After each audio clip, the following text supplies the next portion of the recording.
ನಮಸ್ಕಾರ ಸ್ನೇಹಿತರೆ, ಎಲ್ಲರಿಗೂ ಆಸಕ್ತಿ ಅಕಾಡೆಮಿ ಯೂಟ್ಯೂಬ್ ಚಾನಲ್ಗೆ ಸ್ವಾಗತ. ನಾವು ವಿಡಿಯೋದಲ್ಲಿ ಫಸ್ಟು ರೌಂಡಿನ ರಿಸಲ್ಟ್ಸಿನ ಡೌಟ್ಸಿನ ಬಗ್ಗೆ ಡಿಸ್ಕಷನ್ ಮಾಡೋಣ. ನಾನೊಂದು ಲಾಸ್ಟ್ ವಿಡಿಯೋ ಮಾಡಿದ್ದೆ, ಫಸ್ಟ್ ರೌಂಡಿನ ರಿಸಲ್ಟ್ಸ್ ರಿಲೀಸ್ ಆಗಿದೆ ಅಂತ. ಅದಾದ ನಂತರ ತುಂಬ ಕ್ಯಾಂಡಿಡೇಟ್ಸ್ ಏನು ಮಾಡಿದ್ರಿ ಅಂತಂದರೆ ತುಂಬ ಕಾಮೆಂಟ್ಸ್ಗಳನ್ನು ಮಾಡಿದ್ದಾರೆ. ಬಟ್ ನಾನು ಅದಕ್ಕೆ ಆನ್ಸರ್ ಮಾಡೋಕ್ಕೆ ಟ್ರೈ ಮಾಡಿದ್ದೀನಿ. ಬಟ್ ಜನರಲ್ ಆಗಿರುವಂಥ ಪಾಯಿಂಟ್ಸನ್ನು ನಾನು ನಿಮಗೆ ಡಿಸ್ಕಷನ್ ಮಾಡ್ತೀನಿ. ನೀವು ಕೇಳಿದ ಕ್ವಶನ್ಸ್ ಏನೇನಿತ್ತು ಅಂತಂದರೆ, like sir, seat allotment general ಕೆಟಗರಿನಲ್ಲಿ ಆಗಿದೆ, ನಾನು ಕೆಟಗರಿನಲ್ಲಿ ಆಗಿಲ್ಲ ಅಂತ ಕೆಲವರು ಕ್ವಶನ್ ಕೇಳಿದ್ರಿ. ಅದೇ ರೀತಿಯಾಗಿ ಕೆಲವರು, ಸರ್ ನಂದು ಜನರಲ್ ಕೆಟಗರಿನಲ್ಲಿ ಸೀಟ್ ಅಲಾಟ್ ಆಗಿದೆ, ಹಾಗಾದರೆ ನಂದು ಫೀಸು ಜನರಲ್ ಫೀಸ್ ತೊಗೊಳ್ತಾರಾ ಅಥವಾ ನನ್ನ ಕೆಟಗರಿ ಫೀಸನ್ನು ತೊಗೊಳ್ತಾರೆ. ಫಾರ್ ಎಕ್ಸಾಂಪಲ್ SC ಸ್ಟೂಡೆಂಟ್ಸ್ಗಳು ತುಂಬ ಸ್ಟೂಡೆಂಟ್ಸ್ ಕೇಳಿದ್ರಿ, ಸರ್ ನನ್ನ ಕೆಟಗರಿ SC ಇದೆ, ಬಟ್ ನನಗೆ ಫೀಸು ಫುಲ್ ಫೀಸ್ ಅಲಾಟ್ ಆಗಿದೆ, ಫುಲ್ ಫೀಸ್ ಪೇ ಮಾಡಬೇಕಾ ಅಂತ ಕೆಲವರೆಲ್ಲ ಡೌಟ್ ಕೇಳಿದ್ರಿ. ಹಾಗೆ ಸರ್ ನನಗೆ ಸೀಟೇ ಅಲಾಟ್ ಆಗಿಲ್ಲ, ನಾನು ಏನು ಮಾಡಬೇಕು. ಅದೇ ರೀತಿಯಾಗಿ ಈಗ ನನಗೆ ಒಂದು ಪರ್ಟಿಕ್ಯುಲರ್ ಸಿಟಿಯಲ್ಲಿರುವಂಥ ಕಾಲೇಜ್ ಬೇಕು ಸರ್, ನನಗೀಗ ಅಲಾಟ್ ಆಗಿರೋ ಕಾಲೇಜ್ ಬೇಡ. ಹಾಗೆ ನನಗೀಗ ನೆಕ್ಸ್ಟು ಹೊಸದಾಗಿ ಆಪ್ಷನ್ ಎಂಟ್ರಿ ಮಾಡ್ಕೋಬಹುದಾ, ಅಥವಾ ನನಗೆ SNQ ಕೋಟಾದಲ್ಲಿ ಸೀಟ್ ಅಲಾಟ್ ಆಗಿದೆ, ಫೀಸ್ ಎಷ್ಟು ಪೇ ಮಾಡಬೇಕು, ನಾನು ಫುಲ್ ಫೀಸ್ ಪೇ ಮಾಡಬೇಕಾ, SNQ ಕೋಟಾದಲ್ಲಿ ಏನು ಮಾಡಬೇಕು. ಹಾಗೆ ಸೆಕೆಂಡ್ ರೌಂಡಲ್ಲಿ ಕಟ್ ಆಫ್ಸ್ ಏನಿರುತ್ತೆ, ಇದು ಚೇಂಜ್ ಆಗುತ್ತೆ, ಇನ್ಕ್ರೀಸ್ ಆಗುತ್ತಾ, ಡಿಕ್ರೀಸ್ ಆಗುತ್ತೆ, ಏನಾಗುತ್ತೆ. ಮತ್ತು ನನಗೀಗೇನು ಅಲಾಟ್ ಆಗುತ್ತೆ ಸೀಟು, ಅದನ್ನು ಹೋಲ್ಡ್ ಮಾಡ್ಬೋದಾ. ಮತ್ತು ಪ್ರೀವಿಯಸ್ ಏನು ಅಲಾಟ್ ಮಾಡಿದ್ರು ಮಾರ್ಕ್ ರಿಸಲ್ಟ್ಸಲ್ಲಿ ಆ ಸೀಟು ಸಿಗುತ್ತಾ ನನಗೆ ಕಾಲೇಜು. ಈ ಥರ ಹಲವಾರು ಪ್ರಶ್ನೆಗಳನ್ನು ಸ್ಟೂಡೆಂಟ್ಸ್ಗಳು ಕೇಳಿದ್ರು ಕಾಮೆಂಟ್ ಬಾಕ್ಸಲ್ಲಿ. ಅವುಗಳಿಗೆ ಎಲ್ಲದಕ್ಕೂ ನಾನು ಉತ್ತರ ಕೊಡ್ತೀನಿ. ಅದಕ್ಕೆ ಮೊದಲು ನನ್ನ ಚಾನಲ್ಗೆ ನೀವು ಹೊಸಬರಾಗಿದ್ದರೆ ದಯವಿಟ್ಟು ನನ್ನ ಚಾನಲ್ಗೆ ನೀವು ಸಬ್ಸ್ಕ್ರೈಬ್ ಮಾಡ್ಕೊಳ್ಳಿ, ಹಾಗೆ ವಿಡಿಯೋನ ಲೈಕ್ ಮಾಡಿ, ಆದಷ್ಟು ನಿಮ್ಮ ಫ್ರೆಂಡ್ಸ್ಗೆ ಶೇರ್ ಮಾಡಿ. ಓಕೆ, ಈಗ ಮೊದಲನೇ ಪಾಯಿಂಟಿಗೆ ಬರೋಣ. ಸರ್, ನನಗೆ ಜನರಲ್ ಕೆಟಗರಿನಲ್ಲಿ ಸೀಟ್ ಅಲಾಟ್ ಆಗಿದೆ. ನನ್ನ ಕೆಟಗರಿ ಬಂದು ಡಿಫ್ರೆಂಟ್ ಕೆಟಗರಿ, ಕೆಲವ್ರದ್ದು 1A ಇರ್ಬೋದು, 2A ಇರ್ಬೋದು, 3A ಇರ್ಬೋದು, 3B ಇರ್ಬೋದು, SC ಇರ್ಬೋದು, ST ಇರ್ಬೋದು. ಬಟ್ ಸರ್, ನಾನು SC ST ಕೆಟಗರಿ ಒಂದು ಎಕ್ಸಾಂಪಲ್ ತೊಗೊಳ್ತಾ ಇದ್ದೀನಿ, ನಂದು SC ಕೆಟಗರಿ ಸರ್, ಬಟ್ ನನಗೆ ಜನರಲಲ್ಲಿ ಸೀಟ್ ಅಲಾಟ್ ಆಗಿದೆ ಸರ್ ಅಂತ ಸ್ಟೂಡೆಂಟ್ಸ್ ಕೇಳಿದರು. ನಿಮಗೆ ಸೀಟ್ ಯಾವುದ್ರಲ್ಲಿ ಅಲಾಟ್ ಆಗಿದೆ ಅನ್ನೋದ್ರ ಬಗ್ಗೆ ತಲೆ ಕೆಡಿಸ್ಕೋಬೇಡಿ. ಯಾಕೆ ಅಂತಂದರೆ, ಸೀಟ್ ಅಲಾಟ್ಮೆಂಟು ಈಗ ಒಂದು ಕಾಲೇಜ್ ತೊಗೊಳ್ತಾರೆ, ಆ ರ್ಯಾಂಕ್ಗೆ ಯಾವ ಕೆಟಗರಿಗೆ ಜನರಲ್ನಿಂದ ಸ್ಟಾರ್ಟ್ ಮಾಡ್ತಾರೆ. ಫಸ್ಟು ಜನರಲಲ್ಲಿ ಸೀಟ್ ಫಿಲ್ ಆದರೆ ಮಾತ್ರ ನಿಮಗೆ ಆ ಕಾಲೇಜಿಗೆ ಸಿಗಲಿಲ್ಲ ಅಂತಂದ ಪಕ್ಷದಲ್ಲಿ ಆಗ ಕೆಟಗರಿಗೆ ಹೋಗ್ತಾರೆ ಮತ್ತು ರಿಸರ್ವೇಷನ್ಗೆ ಹೋಗ್ತಾರೆ. ನಿಮಗೆ ಜನರಲಲ್ಲೇ ಸಿಕ್ಕರೆ ನಿಮಗೆ ಜನರಲಲ್ಲೇ ಅಲಾಟ್ ಮಾಡ್ತಾರೆ. ಬಟ್ ಅದ್ರ ಬಗ್ಗೆ ನೀವು ವರಿ ಆಗೋ ನೆಸೆಸಿಟಿ ಇಲ್ಲ.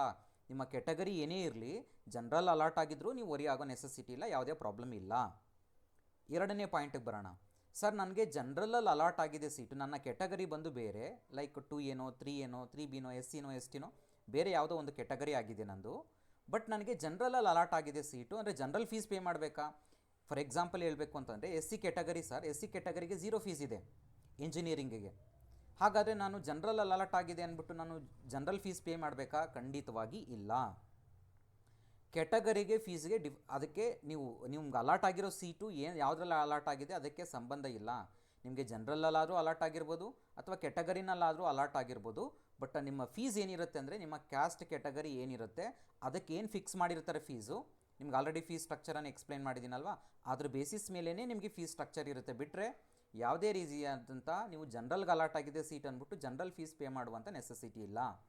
ಕೆಲವರು ಕ್ವಶನ್ ಕೇಳಿದರೆ ಏನಪ್ಪ ಅಂದರೆ, ಸರ್ ನಂದು SC ಕೆಟಗರಿ, ನಂದು family annual income less than 10 lakhs ಇದೆ, ಬಟ್ ಸ್ಟಿಲ್ ನನಗೆ ಜನರಲ್ ಫೀಸೇ ಅಲಾಟ್ ಆಗಿದೆ, 1 lakh ಸಮಥಿಂಗ್ ಫೀಸ್ ಅಲಾಟ್ ಆಗಿದೆ ನನಗೆ ಅಂತ ಕೆಲವರು ಕೇಳಿದರು.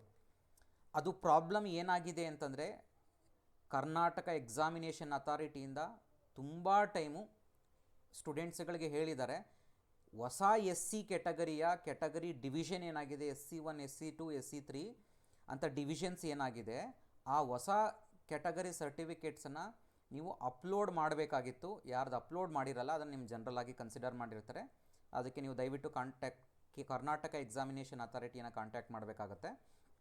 ಬಟ್ ಅದು ಆಗಿರುತ್ತೆ ಪ್ರಾಬ್ಲಮ್ ನಿಮಗೆ. ಅದು ಬಿಟ್ಟರೆ ನಿಮ್ಮ ಕೆಟಗರಿ ಏನಿರುತ್ತೆ ಅದಕ್ಕೆ ಸೀಟ್ ಅಲಾಟ್ ಆಗಿರುತ್ತೆ, ಅಂದರೆ ಫೀಸ್ ಪೇ ಮಾಡಬೇಕಾಗತ್ತೆ. ನೀವು ಯಾವುದೇ ರೀತಿಯಾದ ನಾನು ಜನರಲಲ್ಲಿ ಅಲಾಟ್ ಆಗಿದೆ, ನಾನು ಜನರಲ್ ಫೀಸ್ ಪೇ ಮಾಡಬೇಕು ಅನ್ನುವಂಥದ್ದು ತಲೆ ಕೆಡಿಸ್ಕೊಳ್ಳೋ ನೆಸೆಸಿಟಿ ಇಲ್ಲ. ನಿಮ್ಮ ಕೆಟಗರಿಗೆ ಎಷ್ಟು ಫೀಸ್ ಇರುತ್ತೆ ಅಷ್ಟನ್ನು ಫೀಸನ್ನು ಪೇ ಮಾಡಬೇಕಾಗತ್ತೆ. ನೆಕ್ಸ್ಟ್ ಬರೋಣ. ಸರ್, ನನಗೆ ಯಾವುದೇ ಸೀಟ್ ಅಲಾಟ್ ಆಗಿಲ್ಲ ಅಂತ ಮೂರನೇ ಕ್ವಶನ್ ಬಂದು, ಸರ್ ನನಗೆ ಸೀಟ್ ಅಲಾಟ್ ಆಗಿಲ್ಲ ಅಂತ.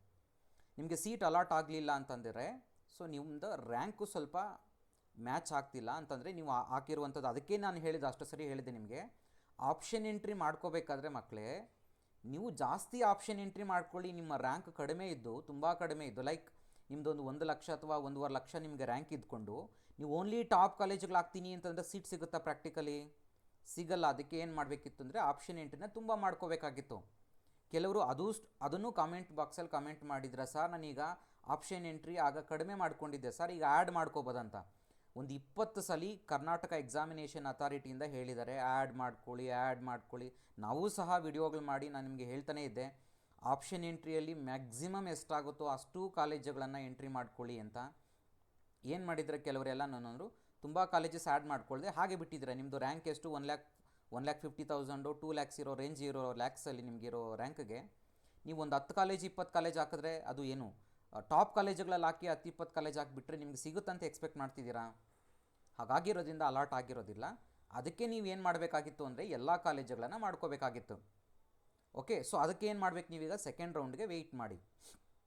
ಸೆಕೆಂಡ್ ರೌಂಡಲ್ಲಿ ಆಮೇಲೆ ನಿಮಗೆ ಹೊಸದಾಗಿ ಕಾಲೇಜುಗಳು ಕೊಡೋದಿಲ್ಲ ಆಪ್ಷನ್ನು, ಬೇರೆ ಕೋರ್ಸಸ್ಗಳಿಗೆ ಈಗ ಯಾವುದು ಆಪ್ಷನ್ ಎಂಟ್ರಿ ಬಿಟ್ಟಿಲ್ಲ ಅವುಗಳಿಗೆ ಕೊಡ್ತಾರೆ. ಸೊ ಅವುಗಳನ್ನು ಟ್ರೈ ಮಾಡೋದು ಬೆಟರ್. ಈಗ ಇರುವಂಥ ಆಪ್ಷನ್ಸಲ್ಲಿ ಚಾಯ್ಸಸ್ಸನ್ನು ಸೆಲೆಕ್ಟ್ ಮಾಡ್ಕೋಬೇಕಾಗತ್ತೆ, ಅದಕ್ಕೆ ನೋಡ್ಕೊಳ್ಳೋಣ ಅದ್ರ ಮೇಲೆ. ಬಟ್ ಸೆಕೆಂಡ್ ರೌಂಡ್ಗೆ ವೆಯ್ಟ್ ಮಾಡಬೇಕಾಗತ್ತೆ ಯಾರಿಗೆ ಅಲಾಟ್ ಆಗಿಲ್ಲ ಅವರು. ನೆಕ್ಸ್ಟ್ ಬಂದು, ಸೊ ಸಪೋಸ್ ಏನಾದರೂ ನಿಮ್ದು ಏನಾದ್ರು ಪ್ರಾಬ್ಲಮ್ ಆಗಿ ಅಲಾಟ್ ಆಗಿಲ್ಲ ಅಂತಂದರೆ ಅದು ನೀವು ಕರ್ನಾಟಕ ಎಕ್ಸಾಮಿನೇಷನ್ ಅಥಾರಿಟಿಗೆ ಮೇಲ್ ಮಾಡಿ. ಅದು ಬಿಟ್ಟು ನಿಮ್ದು ರ್ಯಾಂಕ್ ಕಡಿಮೆ ಇದ್ದು ನಿಮಗೆ ಅಲಾಟ್ ಆಗಿಲ್ಲ ಅಂತಂದರೆ ಸೊ ಅದು ನೀವು ವೆಯ್ಟ್ ಮಾಡಬೇಕಾಗತ್ತೆ ಸೆಕೆಂಡ್ ರೌಂಡಿಗೆ. ನೆಕ್ಸ್ಟು 4th ಕ್ವಶನ್ ಏನಪ್ಪ ಅಂತಂದರೆ, ಸರ್ ನನಗೆ ಪರ್ಟಿಕ್ಯುಲರ್ ಸಿಟಿ ಕಾಲೇಜ್ ಬೇಕು, ಬಟ್ ಈಗ ನನಗೆ ಅಲಾಟ್ ಆಗಿರೋ ಕಾಲೇಜು ಬೇರೆ ಸಿಟಿ ಇದೆ, ನನಗೆ ಬೇಡ. ಇದು ನಿಮ್ಮ ಪ್ರಾಬ್ಲಮ್. ಯಾಕೆ ಅಂತಂದರೆ ನೀವು ಆಪ್ಷನ್ ಎಂಟ್ರಿ ಮಾಡ್ಕೊಂಡ್ರದ್ದು ನೀವೇ. ಆಪ್ಷನ್ ಎಂಟ್ರಿ ಬಂದು ಕರ್ನಾಟಕ ಎಕ್ಸಾಮಿನೇಷನ್ ಅಥಾರಿಟಿಯವರು ಮಾಡಿಲ್ಲ, ಯಾರೂ ಮಾಡಿಲ್ಲ. ಅದು ಮಾಡಿರೋದು ನೀವೇ ತಾನೇ ಆಪ್ಷನ್ ಎಂಟ್ರಿನ. ಅದು ನಿಮಗೆ ಎಷ್ಟು ಸರಿ ನಾವು ವಿಡಿಯೋಗಳಲ್ಲಿ ಹೇಳಿರ್ತೀವಿ, ನಮಗೆ ಪ್ರಿಯಾರಿಟಿ ಆರ್ಡ್ರಲ್ಲಿ ಕಾಲೇಜುಗಳನ್ನು ಆ್ಯಡ್ ಮಾಡ್ಕೊಳ್ಳಿ ಅಂತ. ನಿನ್ನ ಪ್ರಿಯಾರಿಟಿ ಅಂದರೆ ಏನು, ನಿನಗೆ ಯಾವುದು ಫಸ್ಟು ಹೋಗಬೇಕು ಅಂತ ಇದೆ ಕಾಲೇಜು, ನಿನಗೆ ಅದನ್ನು ಫಸ್ಟ್ ಹಾಕೋ. ಅದಾದಮೇಲೆ ನಿಮಗೆ ಸೆಕೆಂಡ್ ಪ್ರಿಯಾರಿಟಿ ಯಾವುದಿದೆ ಅದನ್ನು ಹಾಕೋ ಕಾಲೇಜುಗಳನ್ನು. ಥರ್ಡ್ ಪ್ರಿಯಾರಿಟಿ ಯಾವ ಥರ ಈ ಥರ ಕಾಲೇಜುಗಳನ್ನು ಹಾಕೋ ಬನ್ನಿ ಅಂತಂದರೆ ನೀವು ರ್ಯಾಂಡಮಾಗಿ ಹಾಕೋ ಬರ್ತೀರಾ ಕಾಲೇಜುಗಳನ್ನು. ಯಾರೋ ಒಂದು ಕಾಲೇಜ್ ಹಾಕ್ಬಿಡ್ತೀರಾ, ನಿಮಗೆ ಬೇಕಾಗಿರೋ ಕಾಲೇಜನ್ನು ಎಲ್ಲೋ ತೊಗೊಂಡೋಗಿ ಲಾಸ್ಟಲ್ಲಿ ಹಾಕ್ತೀರಾ. ಆವಾಗ ಬೇಡದೇ ಇರೋ ಕಾಲೇಜ್ ಅಲಾಟ್ ಆಗುತ್ತೆ, ನೀವು ಹೋಗಲೇಬೇಕು. ಇವಾಗ ನೀವು ಇನ್ನೇನು ಆಪ್ಷನ್ ಉಳ್ಕೊಳ್ಳುತ್ತೆ ನಿಮ್ಗೆ ಹೇಳಿ. ಅದಕ್ಕೇ ಹೇಳಿದ್ದು ಆಪ್ಷನ್ ಎಂಟ್ರಿನ ನೀವು ಮಾಡಬೇಕಾದ್ರೆ ತುಂಬ ಕೇರ್ಫುಲ್ಲಾಗಿ ಮಾಡಬೇಕು ಅಂತ ನಾನು ನಿಮಗೆ ಅಷ್ಟು ಕ್ಲೀನಾಗಿ ಹೇಳ್ತಾ ಇದ್ದಿದ್ದು. ನೆಕ್ಸ್ಟ್ ಬರೋಣ ಆಪ್ಷನ್ ಎಂಟ್ರಿ. ಸೊ ಈಗ ನೀವೇನು ಮಾಡೋದಕ್ಕಾಗೋದಿಲ್ಲ ಆಪ್ಷನ್ ಎಂಟ್ರಿಯಲ್ಲಿ. ಸೊ ನೀವೇನು ಮಾಡಬೇಕು ಅಂತಂದರೆ, ಈಗ ಸೆಕೆಂಡ್ ರೌಂಡ್ಗೆ ಹೋಗೋದಕ್ಕೆ ಮುಂಚೆ ನೀವೇನು ಮಾಡಬೇಕು ಅಂತಂದರೆ ಚಾಯ್ಸ್ 2 ಅಥವಾ 3ನ ಸೆಲೆಕ್ಟ್ ಮಾಡ್ಕೋಬೇಕಾಗತ್ತೆ. ಚಾಯ್ಸ್ 3 ಅಂತಂದರೆ ನಾನು ಆಲ್ರೆಡಿ ಎಕ್ಸ್ಪ್ಲೇನ್ ಮಾಡಿದ್ದೀನಿ. ಚಾಯ್ಸ್ 3 ಬಂದು ನನಗೆ ಅಲಾಟ್ ಆಗಿರೋ ಕಾಲೇಜು ಬೇಕಾಗಿಲ್ಲ, ಉಳಿದಂಥ ಕಾಲೇಜುಗಳನ್ನು ಆಪ್ಷನ್ ಎಂಟ್ರಿನಲ್ಲಿ ರೀಶಫಲ್ ಮಾಡ್ಕೊಳ್ತೀನಿ. ಈಗ ಒಂದು 150 ಕಾಲೇಜ್ ಎಂಟ್ರಿ ಮಾಡ್ಕೊಂಡಿರ್ತೀರ ಅಂದರೆ ನಿಮಗೊಂದು 80ನೇ ಕಾಲೇಜ್ ಅಲಾಟ್ ಆಗಿದ್ದರೆ 80ನೇ ಕಾಲೇಜ್ ಅದೊಂದು ತೆಗೆದುಬಿಟ್ಟು ಉಳಿದಿದ್ದಂತಹ 149 ಕಾಲೇಜುಗಳಲ್ಲಿ ನೀವು ರೀಶಫಲ್ ಮಾಡ್ಕೊಳ್ಳೋಕ್ಕೆ ಸೆಕೆಂಡ್ ರೌಂಡ್ಗೆ ಹೋಗೋದಕ್ಕೆ ಆಪ್ಷನ್ ಸಿಗುತ್ತೆ. ಚಾಯ್ಸ್ 2 ಸೆಲೆಕ್ಟ್ ಮಾಡಿಕೊಂಡ್ರೆ ಈಗೇನು ಅಲಾಟ್ ಆಗಿರುತ್ತೆ ಕಾಲೇಜು ಅದು ನೆಕ್ಸ್ಟು ಸೆಕೆಂಡ್ ರೌಂಡ್ಗೆ ಹೋಲ್ಡ್ ಮಾಡಿಕೊಂಡು ರಿಮೈನಿಂಗ್ ಕಾಲೇಜಸ್ ಎಲ್ಲ ಡಿಲೀಟ್ ಆಗಿ ಉಳಿದಿರೋ ಕಾಲೇಜಸನ್ನು ರೀಶಫಲ್ ಮಾಡ್ಕೋಬೇಕಾಗತ್ತೆ. ಈಗ ಅದ್ರ ಬಗ್ಗೆನೂ ಬರ್ತೀನಿ ನಾನು ನಿಮಗೆ. ಸರ್ ನನಗೀಗ ಅಲಾಟ್ ಆಗಿರೋ ಕಾಲೇಜು, ನೆಕ್ಸ್ಟ್ ಕ್ವಶನ್ ಬಂದು ಅಲಾಟ್ ಆಗಿರೋ ಕಾಲೇಜನ್ನು ಹೋಲ್ಡ್ ಮಾಡಿ ಸೆಕೆಂಡ್ ರೌಂಡ್ಗೆ ಹೋಗ್ಬೋದಾ ಅಂತ ತುಂಬ ಸ್ಟೂಡೆಂಟ್ಸ್ ಕೇಳಿದ್ದೀರಾ. ಹೋಲ್ಡ್ ಅಂತಂದರೆ ನೀವು ಇಲ್ಲಿ ಡಿಫ್ರೆಂಟ್ ಮೀನಿಂಗ್ ಇದೆ, ಅರ್ಥ ಮಾಡ್ಕೊಳ್ಳಿ. ಹೋಲ್ಡ್ ಅಂತ ಆಪ್ಷನ್ ಸಿಗೋದು ನಿಮಗೆ ಚಾಯ್ಸ್ 2ನಲ್ಲಿ ಮಾತ್ರನೇ. ಹೋಲ್ಡ್ ಅಂತಂದರೆ ಏನು ಗೊತ್ತಾ, ಈಗ ನನಗೆ ಅಲಾಟ್ ಆಗಿರೋ ಕಾಲೇಜು, ಈಗ 150 ಆಪ್ಷನ್ ಎಂಟ್ರಿ ಮಾಡಿದ್ದೀರಾ ನೀವೀಗ, 150ರಲ್ಲಿ ನಿಮಗೆ 80ನೇ ಕಾಲೇಜ್ ಅಲಾಟ್ ಆಗಿದೆ ಅಂತ ಅಂದ್ಕೊಳ್ಳಿ. 80ನೇ ಕಾಲೇಜ್ ಚಾಯ್ಸ್ 2 ಸೆಲೆಕ್ಟ್ ಮಾಡಿಕೊಂಡ್ರೆ 80 ಆದಮೇಲೆ ಇರೋ ಕಾಲೇಜುಗಳೆಲ್ಲ ಡಿಲೀಟ್ ಆಗ್ತವೆ ಚಾಯ್ಸ್ ಎಂಟ್ರಿನಲ್ಲಿ. ಸೊ ಆಪ್ಷನ್ ಎಂಟ್ರಿಯಲ್ಲಿ ಏನೇನು ಕಾಲೇಜಸ್ ಇದ್ದಾವೆ 81ರಿಂದ 150ರವರೆಗೂ ಕಾಲೇಜುಗಳೆಲ್ಲ ಡಿಲೀಟ್ ಆಗ್ತವೆ ಚಾಯ್ಸ್ 2 ಸೆಲೆಕ್ಟ್ ಮಾಡಿಕೊಂಡ್ರೆ.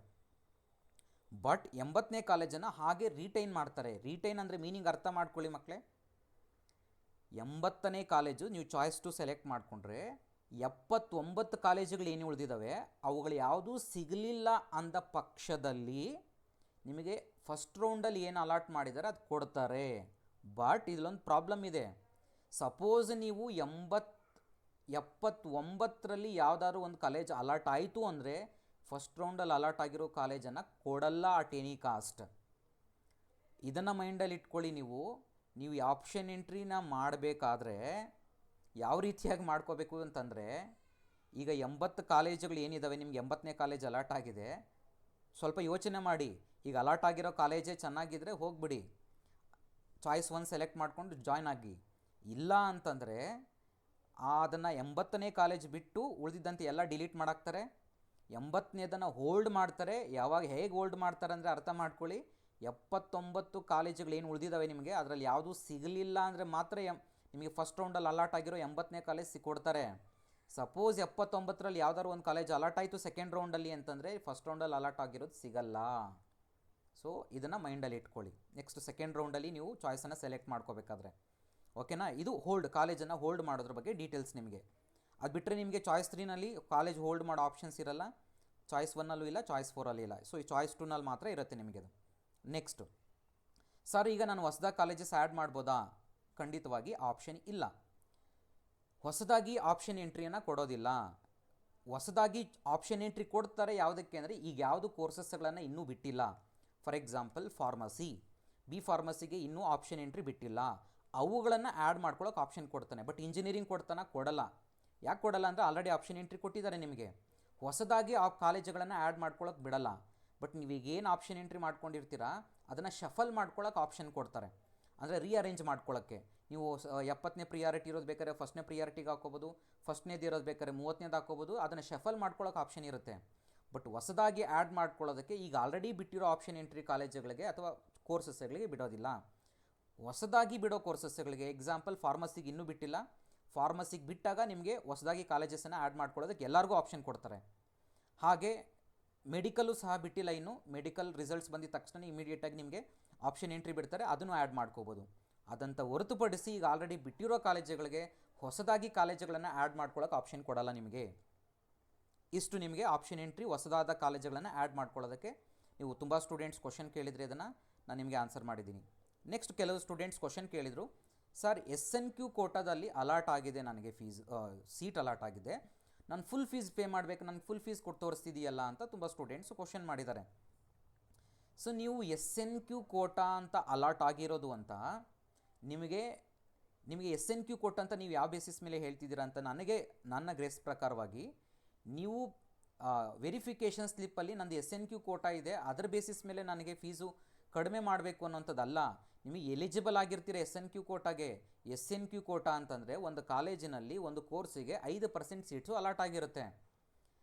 ಮತ್ತು ಅದನ್ನು ನಾನು ಸೆಕೆಂಡ್ ರೌಂಡಲ್ಲಿ ಹೋಗ್ತೀನಿ ಸರ್ SNQ ಕೋಟಾ, ನೀವು ಸೆಕೆಂಡ್ ರೌಂಡಲ್ಲ, ಥರ್ಡ್ ರೌಂಡಲ್ಲ, 5th ರೌಂಡ್ ಹೋದರೂ SNQ ಕೋಟಾ ಅಂತ ಆಗುವಂಥದ್ದು ನಿಮ್ಮ ಇದು ಡಿಪೆಂಡ್ಸ್ ಆನ್ ಕಾಲೇಜಲ್ಲಿ ಇರುವಂಥ ಸೀಟ್ಸು ನೀವು ಫಿಲ್ ಆಗುವಂಥದ್ದು ಮೆರಿಟ್ ಬೇಸಿಸ್ ಮೇಲೇನೂ ಆಗಿರುತ್ತದು. ಮತ್ತು ಫ್ಯಾಮಿಲಿ ಆ್ಯನ್ಯುವಲ್ ಇನ್ಕಮ್ ಬೇಸಿಸ್ ಮೇಲೆ, ಮೆರಿಟ್ ಬೇಸಿಸ್ ಮೇಲೆ ಆಗಿರುತ್ತೆ. ಅದು ನೀವು ಸೆಕೆಂಡ್ ರೌಂಡ್ ಹೋದರೆ ನಿಮ್ಗೆ ಸ್ಪೆಷಲಾಗಿ SNQ ಕೋಟಾಗೆ ಸ್ಪೆಷಲ್ ರೌಂಡ್ ಯಾವುದೂ ಇಲ್ಲ.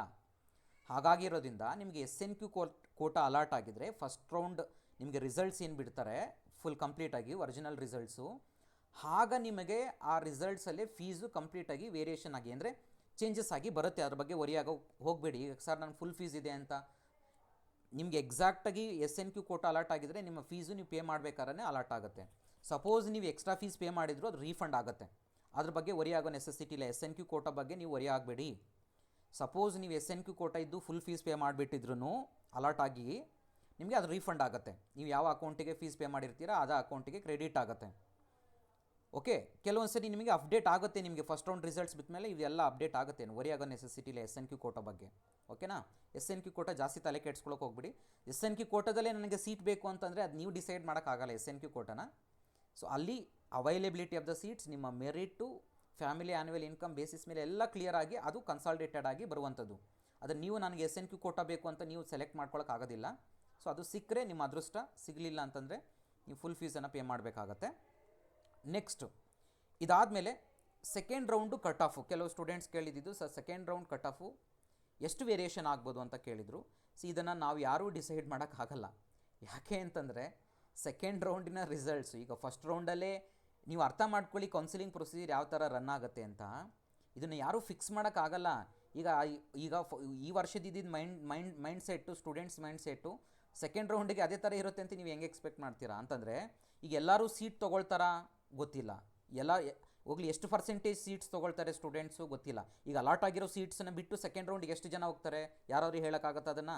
100% ಯಾರೂ ಹೇಳೋಕ್ಕಾಗಲ್ಲ ಅದನ್ನು.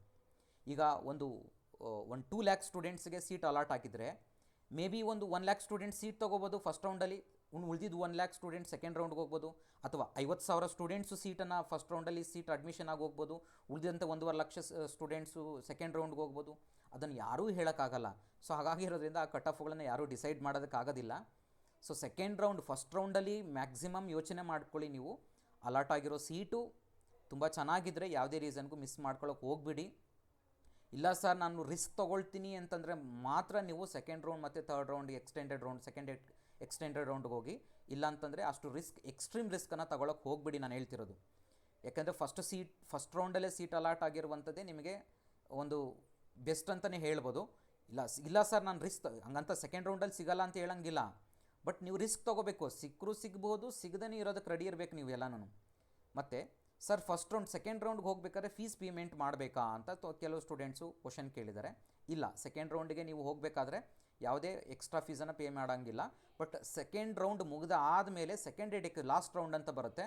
ಆ ಲಾಸ್ಟ್ ರೌಂಡ್ಗೆ ಹೋಗೋದಕ್ಕೆ ಮೊದಲು ನಿಮ್ಮ ಹತ್ರ ಕಾಶನ್ ಡಿಪಾಸಿಟನ್ನು ಪೇ ಮಾಡಿಸ್ಕೊಳ್ತಾರೆ. ಯಾಕಂದರೆ ನೀವು ಲಾಸ್ಟ್ ರೌಂಡ್ಗೆ ಹೋಗಿ ಸೀಟನ್ನು ನಿಮ್ಗೆ ಅಲಾಟ್ ಆಗಿರೋ ತೊಗೊಳ್ದೆ ನೀವು ಸುಮ್ಮನೆ ಹೋಗಿಬಿಟ್ರೆ ಆಗ ಅದು ಸೀಟ್ ವೇಸ್ಟ್ ಆಗಿಬಿಡುತ್ತಲ್ವ. ಹಾಗಾಗಿರೋದ್ರಿಂದ ನಿಮ್ಮ ಹತ್ರ ಲಾಸ್ಟ್ ರೌಂಡಲ್ಲಿ ಕಾಶನ್ ಡಿಪಾಸಿಟನ್ನು ಪೇ ಮಾಡಿಸ್ಕೊಳ್ತಾರೆ ಲಾಸ್ಟ್ ರೌಂಡ್ ಹೋಗೋದಕ್ಕೆ ಮುಂಚೆ. ಬಟ್ ಫಸ್ಟ್ ರೌಂಡಿಂದ ಸೆಕೆಂಡ್ ರೌಂಡ್ಗೆ ಹೋಗೋದಕ್ಕೆ ಯಾವುದೇ ಫೀಸನ್ನು ಪೇ ಮಾಡೋ ನೆಸೆಸಿಟಿ ಇಲ್ಲ.